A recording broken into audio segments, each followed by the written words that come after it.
आजकल हर जगह बस एक ही बज़वर्ड सुनाई दे रहा है, एआई यानी आर्टिफिशियल इंटेलिजेंस। कुछ लोग इसे सदी का सबसे बड़ा आविष्कार बता रहे हैं, तो कुछ के लिए ये एक बड़े डर का कारण बन चुका है। न्यूज़ चैनल से लेकर सोशल मीडिया तक हर तरफ यही सवाल है, क्या एआई सच में हमारी नौकरियां छीन लेगा या फिर ये सिर्फ एक अफवाह है? आज के इस एक्सप्लेनर में हम इन्हीं बातों से आगे बढ़ेंगे। सीधे डेटा और रियल वर्ल्ड केस स्टडीज के जरिए समझेंगे कि ग्लोबल इकोनॉमी में आखिर चल क्या रहा है। जरा इस नंबर पे गौर कीजिए, 9 करोड़। जी हाँ, वर्ल्ड इकोनॉमिक फोरम का एक बहुत ही शॉकिंग प्रोजेक्शन है। उनके मुताबिक आने वाले कुछ ही सालों में दुनिया भर में लगभग 9 करोड़ जॉब्स पर एआई की वजह से सीधा खतरा मंडरा रहा है। अब ये कोई छोटा मोटा आंकड़ा तो है नहीं, है ना? ये मॉडर्न वर्कफोर्स के लिए एक बहुत बड़ा वेकअप कॉल है। लेकिन सोचिए, ये 9 करोड़ लोग आखिर है कौन? क्या ये सिर्फ फिजिकल लेबर करने वाले लोग हैं या फिर पढ़े लिखे कॉर्पोरेट प्रोफेशनल्स भी इसकी जद में आ रहे हैं? तो आज के इस विश्लेषण को हम 5 हिस्सों में समझेंगे। पहला, इस टेक्नोलॉजी को थोड़ा और करीब से जानना। दूसरा, लेबर और मैन्युफैक्चरिंग पर इसका असर। तीसरा, वाइट कॉलर और क्रिएटिव जॉब्स का हाल। चौथा, प्रोफेशनल्स और कॉर्पोरेट स्ट्रैटेजीज। और आखिर में हमारी सर्वाइवल स्ट्रैटेजी क्या होनी चाहिए। अब देखिए, आगे बढ़ने से पहले बेसिक्स क्लियर होना बहुत जरूरी है। आखिर ये एआई भला क्या है? आसान शब्दों में कहें तो कोई भी ऐसा सॉफ्टवेयर जो इंसानों की तरह सोच और समझ सके। ये पुराने डेटा को एनालाइज करता है और आगे क्या होगा इसका सटीक अंदाजा लगाता है। सच कहूं तो हम सब रोज इसका इस्तेमाल कर रहे हैं। जैसे गूगल मैप्स पर ट्रैफिक से बचकर सबसे तेज रास्ता निकालना हो, या किसी फूड डिलीवरी ऐप पर आपके टेस्ट के हिसाब से खाना रेकमेंड करना हो, वो सब एआई ही है। शुरुआत में इसका मकसद हमारा काम आसान बनाना था, पर अब इसने बड़ी बड़ी इंडस्ट्रीज में इंसानों को रिप्लेस करना शुरू कर दिया है। चलिए सबसे पहले बात करते हैं हमारी पहली कैटेगरी की, लेबर और मैन्युफैक्चरिंग। इस सेक्टर में ऑटोमेशन का असर सच में हैरान करने वाला है। मतलब आजकल 3D प्रिंटिंग मशीनें वो कंस्ट्रक्शन का काम कर रही हैं जहां पहले सैकड़ों मजदूरों की ज़रूरत पड़ती थी। चीन की ही बात ले लीजिए, वहां सिर्फ $5000 में ऐसे फैक्ट्री रोबोट्स मिल रहे हैं जो एक इंसान की जगह पूरी उम्र काम कर सकते हैं। अमेज़न का तो आपने सुना ही होगा, उन्होंने अपने वेयर हाउसेस को पूरी तरह से ऑटोमेट कर दिया है। अब वहाँ इंसान नहीं बल्कि रोबोट सामान उठा रख रहे हैं। और तो और ड्रोन डिलीवरी के सक्सेसफुल होते ही लॉजिस्टिक्स और डिलीवरी वर्कर्स की जॉब्स पर भी सीधा खतरा आकर खड़ा हो गया है। अब आप सोच रहे होंगे, आखिर बड़ी बड़ी कंपनियां ऐसा कर क्यों नहीं हैं? इसका जवाब बिल्कुल सीधा है, प्रॉफिट और एफिशिएंसी। एक इंसान को काम पर रखने का मतलब है हर महीने सैलरी देना, छुट्टियां देना, फिर वो थकता भी है और ऑफिस पॉलिटिक्स भी होती है। पर दूसरी तरफ एक रोबोट क्या है? बस एक वन टाइम इन्वेस्टमेंट। वो 24 घंटे 7 दिन बिना थके काम कर सकता है, ना कोई छुट्टी, और सबसे बड़ी बात, खतरनाक कामों में जान जाने का भी कोई रिस्क नहीं होता। बिजनेस के नजरिए से देखें तो ये बहुत बड़ा फायदा है। अब आते हैं अपने दूसरे हिस्से पर, जो थोड़ा डरावना भी है, व्हाइट कॉलर और क्रिएटिव जॉब्स। क्या आपने कभी सोचा था कि कोई कहेगा कोडिंग अब खत्म हो चुकी है? ये कोई हवाई बात नहीं है। दुनिया की सबसे बड़ी एआई चिप बनाने वाली कंपनी एनवीडिया के सीईओ जेनसन हुआंग ने खुद ये कहा है। उनका मानना है कि अब कोडिंग सीखने की कोई खास जरूरत नहीं रह गई है, क्योंकि इंग्लिश या हमारी आम बोलचाल की भाषा ही अब नई प्रोग्रामिंग लैंग्वेज बन चुकी है। आपको बस टाइप करना है कि आपको क्या चाहिए और एआई पूरी की पूरी वेबसाइट या ऐप का कोड लिख के दे देगा। यही वजह है कि बहुत सी बड़ी टेक कंपनियों ने अब नए सपोर्ट इंजीनियर्स की हायरिंग पर एक तरह से रोक लगा दी है।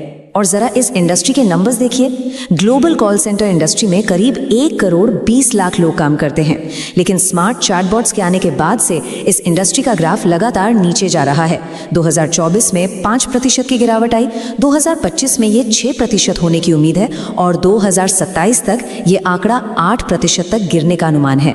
इसका मतलब समझ रहे हैं आप, आने वाले कुछ ही सालों में लाखों नौकरियां हमेशा के लिए गायब हो जाएंगी, क्योंकि अब कस्टमर्स को हैंडल करने का काम इंसान नहीं बल्कि स्मार्ट चैटबॉट्स कर रहे हैं। इसका एक बहुत ही सॉलिड उदाहरण है स्वीडन की बड़ी फिनटेक कंपनी क्लारना। उन्होंने हाल ही में अपने 700 कस्टमर सर्विस कर्मचारियों का पूरा काम सिर्फ एक एआई सिस्टम को सौंप दिया।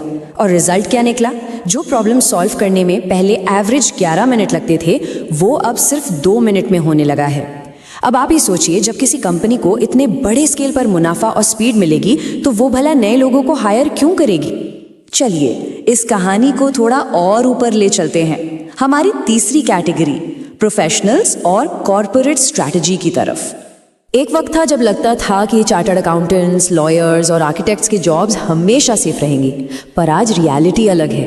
सीएस जो घंटों लगाकर मैनुअल ऑडिट्स और रिटर्न्स फाइल करते थे, वो काम अब एआई ऑटोमेशन के जरिए चुटकियों में हो रहा है। लॉयर्स जिनकी बेसिक लीगल ओपिनियन या एफिडेविट बनाने के लिए पहले भारी फीस लगती थी, वहीं अब एआई कुछ ही सेकंड्स में बिल्कुल सटीक ड्राफ्ट तैयार कर देता है। यहाँ तक कि आर्किटेक्ट्स के मैनुअल ब्लूप्रिंट्स की जगह भी अब एआई की 3D स्पेस प्लानिंग ने ले ली है। इसका मतलब ये बिल्कुल नहीं है कि ये प्रोफेशन कल खत्म हो जाएंगे। इसका मतलब ये है कि एक फर्म जहां पहले 50 लोगों की जरूरत पड़ती थी, वहां अब वही काम सिर्फ 5 लोग एआई की मदद से कहीं बेहतर तरीके से कर पाएंगे। कॉर्पोरेट लेवल पर भी बड़ी बड़ी कंपनियां इस टेक से तगड़ा मुनाफा कमा रही हैं। जैसे लेंसकार्ट को ही ले लीजिए।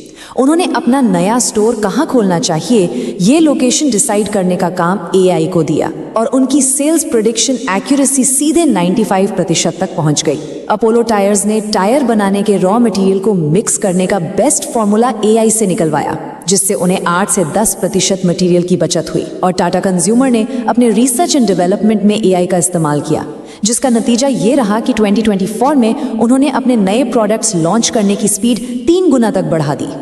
वैसे अगर आपको लगता है कि ये सब सिर्फ प्राइवेट कंपनियां कर रही हैं, तो ऐसा बिल्कुल नहीं है। हमारे पब्लिक इंफ्रास्ट्रक्चर और सरकारी स्तर पर भी एआई का धमाकेदार इस्तेमाल हो रहा है। कुंभ मेले जैसे विशाल आयोजन में जहां करोड़ों लोग आते हैं, वहां भीड़ को कंट्रोल करने के लिए एआई पावर्ड कैमरास का उपयोग किया जा रहा है। ट्रैफिक सिग्नल्स पर अब इंसान से ज्यादा एआई कैमरे ध्यान रख रहे हैं और ऑटोमेटिक चालान काट रहे हैं। और तो और खोए हुए लोगों को ढूंढने के लिए फेशियल रिकग्निशन जैसी टेक्नोलॉजी का बड़े पैमाने पर इस्तेमाल हो रहा है। तो अब आते हैं अपने चौथे और सबसे अहम हिस्से पर, वर्ल्ड इकोनॉमिक फोरम का फोरकास्ट और इस बदलती दुनिया में हमारी सर्वाइवल स्ट्रेटजी। हाल ही में वर्ल्ड इकोनॉमिक फोरम की जो हायरिंग रिपोर्ट आई है, वो सच्चाई का एक कड़वा लेकिन बहुत जरूरी आईना दिखाती है। इस रिपोर्ट के मुताबिक करीब 67% एम्प्लॉयर्स ने बिल्कुल साफ कर दिया है कि वो अब नई हायरिंग में सिर्फ और सिर्फ उन्हीं लोगों को चुनेंगे जिनके पास एआई स्किल्स हैं। मतलब अब बात बिल्कुल क्लियर है, एआई चलाना आना अब कोई एक्स्ट्रा स्किल नहीं रही, बल्कि किसी भी अच्छी नौकरी के लिए ये एक बेसिक और अनिवार्य शर्त बन चुकी है। लेकिन रुकिए, इस पूरी पिक्चर में एक बहुत बड़ा ट्विस्ट भी है। एक तरफ WEF कहता है कि 9 करोड़ नौकरियां खत्म हो जाएंगी, पर वहीं उनका ये भी अनुमान है कि इसी दौरान करीब 17 करोड़ नई जॉब्स पैदा भी होंगी। जी हाँ, ओवरऑल जॉब ग्रोथ पॉजिटिव है। पर असली पेच यहाँ है, जो स्किल्स आज मार्केट में चल रही हैं, वो 2030 तक पूरी तरह बेकार हो जाएंगी। ये नई नौकरियां उन्हें नहीं मिलेंगी जो पुराने ढर्रे पर चल रहे हैं, बल्कि उन्हें मिलेंगी जो नई तकनीक को सीखेंगे और खुद को वक्त के हिसाब से बदलेंगे।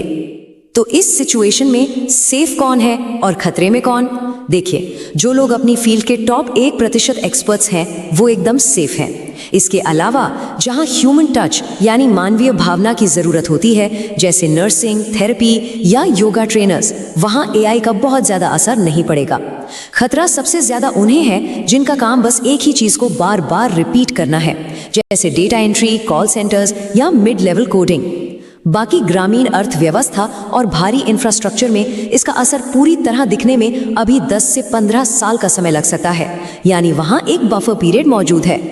तो इस पूरे विश्लेषण के बाद आखिर में एक सवाल मैं यहाँ छोड़कर जाना चाहता हूँ। आज के इस मॉडर्न दौर के प्रोफेशनल्स के पास 2 ही रास्ते हैं। क्या हम बस बैठे रहेंगे और एआई को अपनी जगह लेने देंगे, या फिर हम खुद को अपग्रेड करके इस नई तकनीक को सीखेंगे और अपनी वैल्यू को मल्टीप्लाई करेंगे। एआई से डरना कोई उपाय नहीं है, बल्कि इसे अपना सबसे ताकतवर हथियार बनाना ही आने वाले वक्त की इकलौती सर्वाइवल स्ट्रैटेजी है। इस पर सोचिएगा जरूर। आज के इस एक्सप्लेनर में जुड़ने के लिए बहुत बहुत शुक्रिया।